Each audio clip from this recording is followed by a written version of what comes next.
Hello students, कैसे हैं आप लोग। Welcome to my YouTube channel Geeta study. आज हम लोग इस क्लास में क्लास 7 हिस्ट्री का chapter 2 new kings and kingdoms पढ़ेंगे। ये सेकंड पार्ट है इस चैप्टर का और फर्स्ट पार्ट की लिंक डिस्क्रिप्शन बॉक्स में दी गई है। So let's we start the class. From para, prashastis and land grants. प्रशस्तियाँ और भूमि अनुदान। प्रशस्तीज contain details that may not be literally true, but they tell us how rulers wanted to depict themselves as valiant, victorious warriors. For example, these were composed by learned Brahmins who occasionally helped in the administration. प्रशस्तियों में ऐसे ब्यौरे होते हैं जो शब्दशः सत्य नहीं भी हो सकते हैं, लेकिन ये प्रशस्तियाँ हमें बताती हैं कि शासक खुद को कैसा दर्शाना चाहते थे। मिसाल के तौर पर शूरवीर विजयी योद्धा के रूप में ये विद्वान ब्राह्मणों द्वारा रची गई थी जो अक्सर प्रशासन में मदद करते थे। Kings often rewarded Brahmanas by grants of land. These were recorded on copper plates, which were given to those who received the land.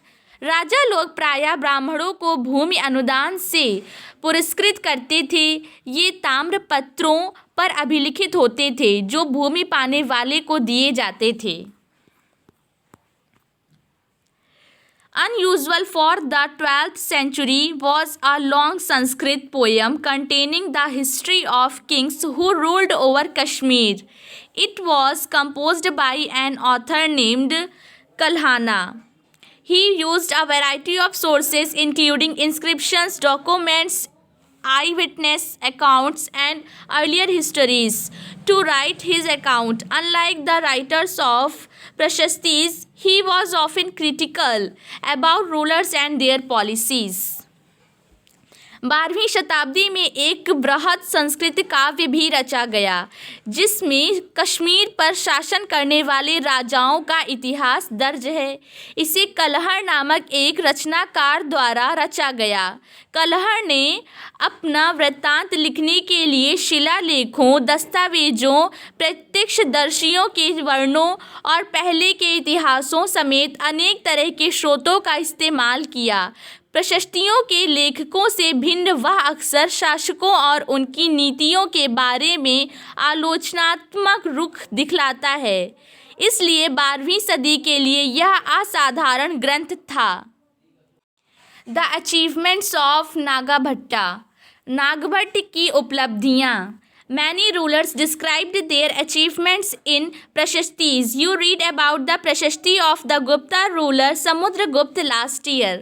कई शासकों ने प्रशस्तियों में अपनी उपलब्धियों का बयान किया है। आपने पिछले साल गुप्त शासक समुद्रगुप्त की प्रशस्ति के बारे में पढ़ा है। One prashasti written in Sanskrit and found in Gwalior, Madhya Pradesh describes the exploits of Nagabhatta, a Pratihara king as follows.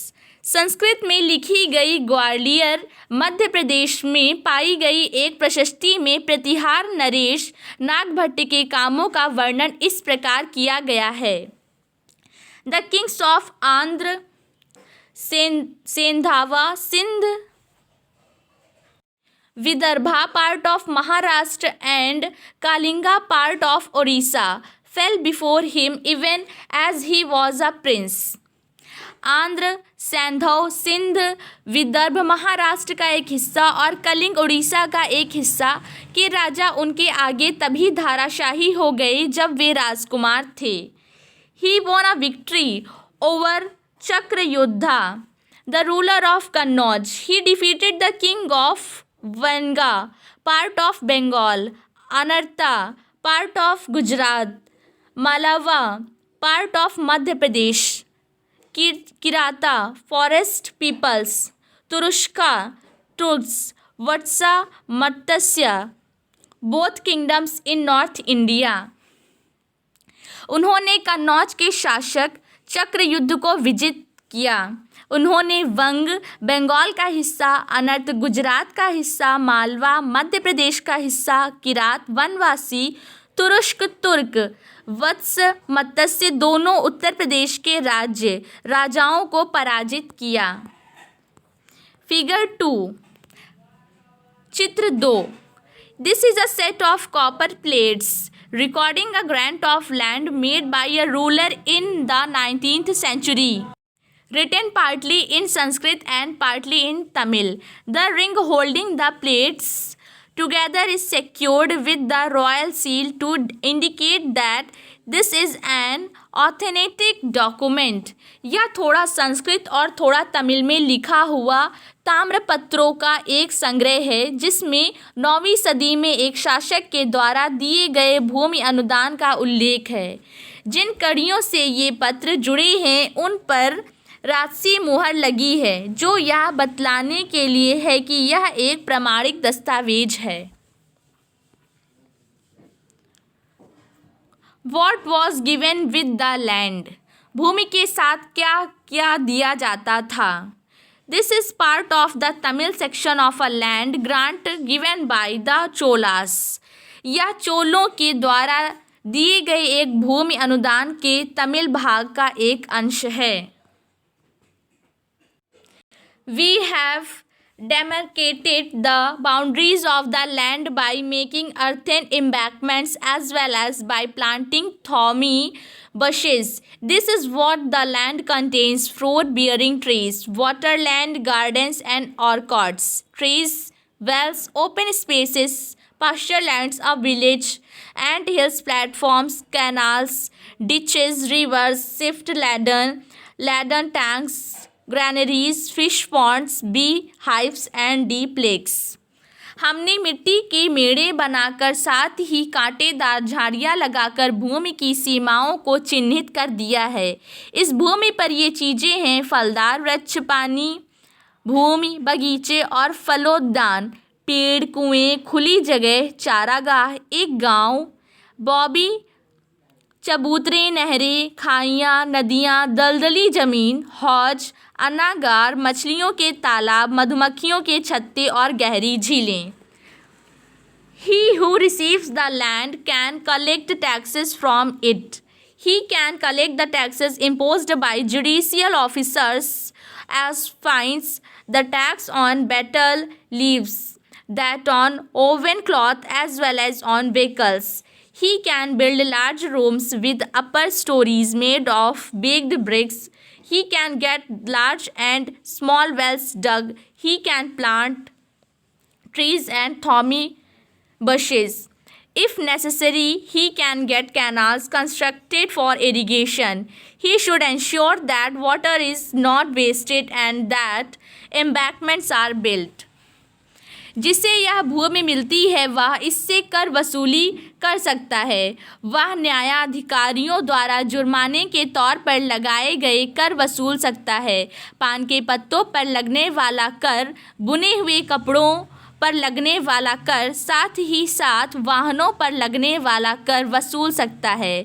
वह पक्की ईंटों के बिना के बनी ऊपरी माले पर बड़े कमरे बनवा सकता है, बड़े और छोटे कुएं खुदवा सकता है, पेड़ और कांटेदार झाड़ियाँ लगवा सकता है, ज़रूरी हो तो सिंचाई के लिए नहर बनवा सकता है। उसे यह सुनिश्चित करना चाहिए कि पानी बर्बाद ना हो और तटबंधों का निर्माण हो। List all the possible sources of irrigation mentioned in the inscription and discuss how these might have been used.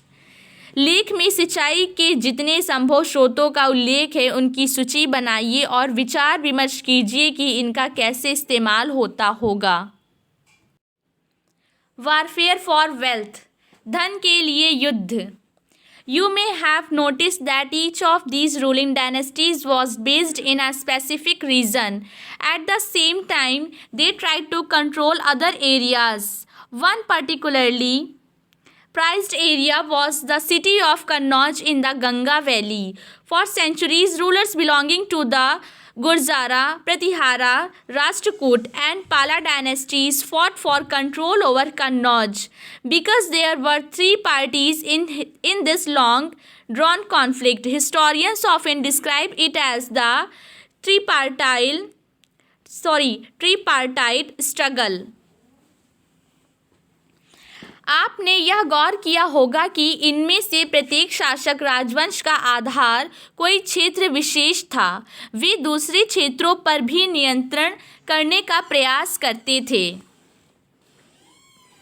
एक विशेष रूप से वांछनीय क्षेत्र था गंगा घाटी में कन्नौज नगर। गुर्जर प्रतिहार राष्ट्रकूट और पाल वंशों के शासक सदियों तक कन्नौज के ऊपर नियंत्रण को लेकर आपस में लड़ते रहे। चूंकि इस लंबी चली लड़ाई में 3 पक्ष थे, इसलिए इतिहासकारों ने प्रायः इसकी चर्चा त्रिपक्षीय संघर्ष के रूप में की है। As we will see, PP 62 to 66 rulers also tried to demonstrate their power and resources by building large temples. So when they attacked one another's kingdoms, they often chose to target temples which were sometimes extremely rich. You will read more about this in chapter 5. जैसा कि हम देखेंगे, पृष्ठ 62 से 66 शासकों ने बड़े मंदिरों का निर्माण करवाकर भी अपनी सत्ता और संसाधनों का प्रदर्शन करने का प्रयास किया।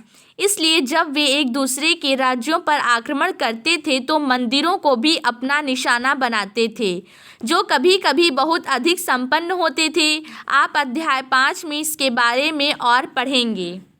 One of the best known of such rulers is Sultan Mahmud of Ghazni, Afghanistan. He ruled from 997 to 1030 and extended control over parts of Central Asia, Iran and the northwestern part of the subcontinent.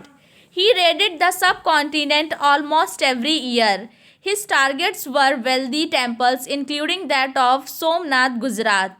Much of the wealth Mahmud carried away was used to create a splendid capital city at Ghazni. Afghanistan के गजनी का सुल्तान महमूद ऐसे शासकों में से सबसे प्रसिद्ध है। उसने 1997 से 1030 तक शासन किया और अपने नियंत्रण का विस्तार मध्य एशिया के भागों, ईरान और उपमहाद्वीप के उत्तर पश्चिमी हिस्से तक किया। वह लगभग हर साल उपमहाद्वीप पर हमला करता था। उसका निशाना थे संपन्न मंदिर, जिनमें गुजरात का सोमनाथ मंदिर भी शामिल था। महमूद जो धन उठा ले गया, उसका बहुत बड़ा हिस्सा गजनी में एक वैभवशाली राजधानी के निर्माण में खर्च हुआ। Sultan, an Arabic term meaning ruler, अरबी भाषा का शब्द है जिसका मतलब है शासक।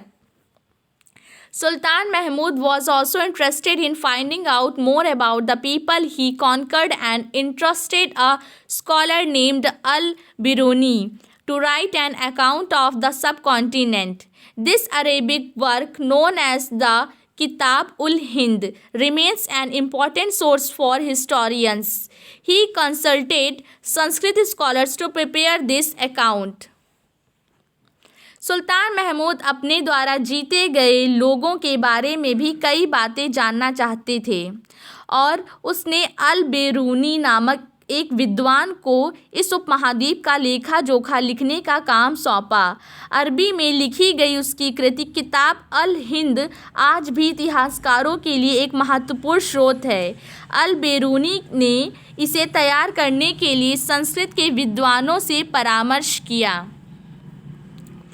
Other kings who engaged in warfare included the Chahamanas, later known as the Chauhans, who ruled over the region around Delhi and Ajmer. They attempted to expand their control to the west and the east, where they were opposed by the Chalukyas of Gujarat and the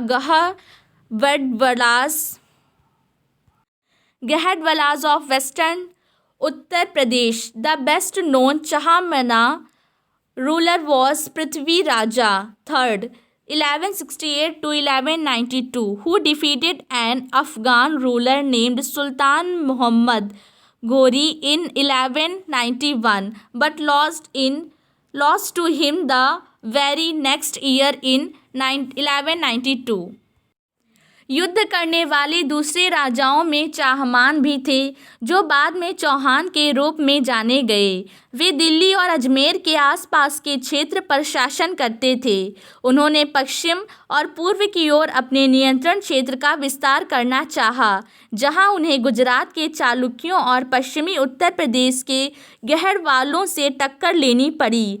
चाहमानों का सबसे प्रसिद्ध शासक था पृथ्वीराज तृतीय 1168 to 1192, जिसने सुल्तान मोहम्मद गोरी नामक अफ़गान शासक को 1191 में हराया, लेकिन दूसरे ही साल 1192 में उसके हाथों हार गया। सो यहीं तक रखते हैं चैप्टर इस क्लास में। आगे का चैप्टर नेक्स्ट क्लास में पढ़ेंगे। एट लास्ट, अगर आपने मेरे चैनल को अभी तक सब्सक्राइब नहीं किया है तो इसे सब्सक्राइब कीजिए, लाइक कीजिए एंड शेयर कीजिए। Thank you.